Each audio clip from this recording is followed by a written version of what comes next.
hello लोगोफोर बड' जब इनफो इउटुब चेनेलाव बरायबाय आसाम पुलिस एसआइ कामान्ड पस्टआव नोंथांमोना बेसेबां क्वालिफिकेशन आरो बेसेबां एग्जाम जायो आं नोंथांमोननो गासिबो डिटेल्सखौ होनो आखायाव लाबाय जाहाथे नोंथांमोना माखासे कमेन्ट्स खालामनायफ्रा कनफिउज जानायफ्रा खारो दा नोंथांमोना जेबो टेनसन लानांगौ गैया जायफ्रा ग्रेजुवेट जाबाय नोंथांमोना आसाम पुलिस कामान्ड पस्टआव एसआइ आव एप्लाइ खालामनो हागोन बे जाबाय एबि लेभेलाव दा एग्जामा जाखागोन 100नि बेनिफ्राय बोथ साइड हिन्जावफोर हौवाफोर एग्जामा 100 जायो बेनिफ्राय फिजिकेलाव हौवाफोरा 80 थागोन हिन्जावफ्रा 60 थागोन बेनिफ्राय साइकोमेट्रिक टेस्टआव 20 थागोन गासैखौबो लानानै हौवाफोरा 200 आरो हिन्जावफ्रा 180 थागोन दा नोंथांमोना फार्स्टआव एग्जाम होनांगोन एसआइ आव बेनो जाबाय जायखिजाया एसआइ लेभेलाव एग्जाम पास जायो बेनि उनावसो फिजिकेल जायो बेनिफ्राय कामान्ड पस्टआव जायखिजाया कनस्टेबल आरो कामान्डआव नोंथांमोना फिजिकेल जाग्रोगोन आरो आसाम पुलिस कामान्ड पस्टआव कनस्टेबलाव लोगोफोर जेरै नोंथांमोना बेटेलियन मोनदोंमोन बेयाव जास्ट नोंथांमोननि रानिं आरो साइकोमेट्रिक टेस्ट जागोन एग्जाम गैया बेनिफ्राय कनस्टेबल एबिइउबिआव नोंथांमोना फार्स्टआव रानिं जागोन बेनिफ्राय बेयाव एग्जाम थागोन थ' नोंथांमोना 50 नाम्बारनि एग्जामखौ होनांगौ आरो लोगोसे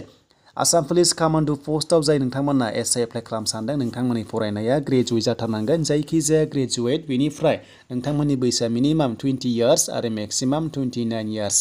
दा बिदिब्ला जों नायनोसै फैदो अफिसियेल नटिफिकेसन बेनो जाबाय एसआइ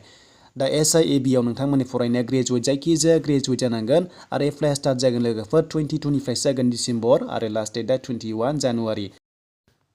दा बेनिफ्राय साफा सानै कमेन्ट्स खालामदों जे कामान्ड पस्टआ गैला नामा होननानै दङ नोंथांमोना 10 पास जानायफोरा कामान्ड पस्टआव एप्लाइ खालामनो हाखागोन जाय नोंथांमोननि बैसोआ 18निफ्राय 26 इयार्ससिम जोंनि एसटिफ्रा एप्लाइ खालामनो हायो बे आलदा जागोन लोगोफोर एसआइआ जेराव नोंथांमोना एलिजिबल जायोबा बोथ साइड एप्लाइखौ खालामनो हायो अके थ' टेनसन लानांगौ गैया दा बेनिफ्राय नोंथांमोननि माखासे रानिं स्टाइला जाबाय थ' नोंथांमोननि रानिं स्टाइल आरो बैसो दा बैसोआ जोंनिया बेयाव 20 इयार्स बुंखादों बेनिफ्राय 29 इयार्ससिम जोंनि एसटिफ्रा एप्लाइ खालामनो हागोन बेनिफ्राय रानिंआ गासिबो सेम जेरै 4.8 बेनिफ्राय 2.8 नोंथांमोना खारनांगोन लोगोसे साइकोमेट्रिक टेस्टआ गासिबो सेमान थागोन 20 नाम्बारनि जागोन एसआइ आवबो दा बेखायनो नोंथांमोना जायफ्रा एलिजिबल जाबाय बोथ साइड एप्लाइ खालामदो आरो नोंथांमोना गोबां कमेन्ट्स खालामदोंमोन बेनो जे एप्लाइ खालामनो हागोन ना हाया होननानै दा बेनिफ्राय सेस्टआ गासिबो सेमान दङ सेस्टखौ जों नायग्रोबावनोसै सेस्टआ गासिबो सेमान दङ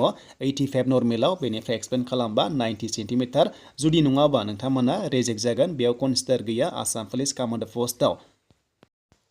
दानिया जों फट' होनाय लोगो लोगो फट'आ कालारिं जानांगोन बेनिफ्राय नोंथांमोननि प्रोफेशनेल स्टुडिअ'आव खेबनाय जानांगौ होनना बुंदों मबाइलजों खेबनाय जाया एक्सेप्ट खालामनाय नङा रिजेक्ट जागोन आरो जाय नोंथांमोना कमेन्ट्स खालामदोंमोन फट'खौ माखासे नोंथांमोना जानला मोनला होदोंब्ला रिजेक्ट जागोन मानोना रिजेक्ट लिरनाय दंखायो नट एक्सेप्टेबल बेखायनो नोंथांमोना गाइडलाइन्सआव जेरै होनाय दं बेखौनो जोङो होथारनांगोन नङाब्ला जोंहा रिजेक्ट जागोन थ' बेनिफ्राय फट'नि माखासे बेकग्राउन्ड दा फट'नि बेकग्राउन्डआ लोगोफोर जोंहा व्हाइट जानांगौ गुफुर जानांगौ बेनिफ्राय एसआइआव एसे चेन्ज जादों बेनो जाबाय लाइट नोंथांमोना होबाबो जागोन जेरै नोंथांमोना लाइट बेकग्राउन्ड होबाबो जागोन आरो बाट नोंथांमोना बेखौ गुफुर कालार होथार थ' बेयाव लिरखादों लोगोफोर नाम्बार 2आव नोंथांमोननि फट'आ बेकग्राउन्डआहाय गुफुर जानांगोन नङाब्ला मोनसे दङ भेरि लाइट बेकग्राउन्ड नोंथांमोना एकदम लाइट होनांगोन आरो कालारखौ जाहाथे एकदम नोंथांमोना डार्क होयोब्ला थ' नोंथांमोना रिजेक्ट जागोन जेरै ब्लु रेड होयोब्ला रिजेक्ट जाखागोन बेयाव लिरनाय मथेब्ला नाथाय लोगोफोर फैबाय थानाय समाव नोंथांमोना एडमिट मोनो ना मोना बेखौ नायदो